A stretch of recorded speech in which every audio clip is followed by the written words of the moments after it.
Председателот Стево Пендаровски денеска му го врачи мандатот на Оливер Спасовски за нов премиер на техничката влада, функција која тој ќе ја извршува до изборот на нова влада по предвремените парламентарни избори закажани за 12 април.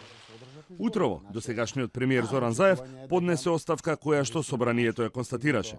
Новиот технички премиер Оливер Спасовски во вилата водно изрази благодарност за честа и одговорноста која ја добива како мандатар на предходната влада и нагласи дека негова задача ќе биде да организира фер и демократски избори. Наша задача ќе биде да направиме се да продолжи државата со напредокот, да направиме се да имаме фер демократски избори и да овозможиме слободно граѓаните да донесат одлука. Меѓутоа, сите институти да продолжат понатаму со истата динамика како што работеа и досега, се со цел да има развој и просперитет за иднината на оваа држава и на граѓаните на Република Северна Македонија. Благодарам.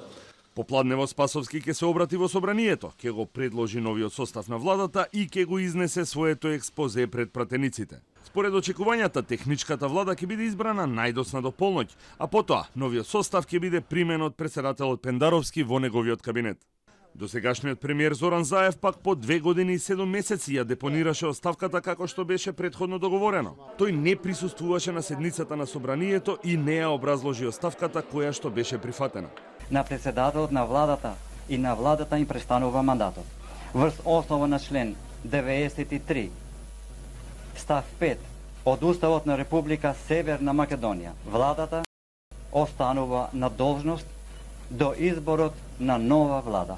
Ова е втора техничка влада во Македонија по така наречениот пржински модул, според кој во неа има 2 министри и 3 заменици министри од најголемата опозицијска партија, во овој случај ВМРО-ДПМНЕ.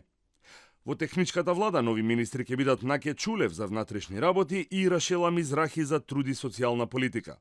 Првата техничка влада беше формирана пред превремените парламентарни избори во 2016 година, а нејзин премиер беше Емил Димитриев. Од Скопје, за Гласот на Америка на македонски, Огнен Чанчаревиќ.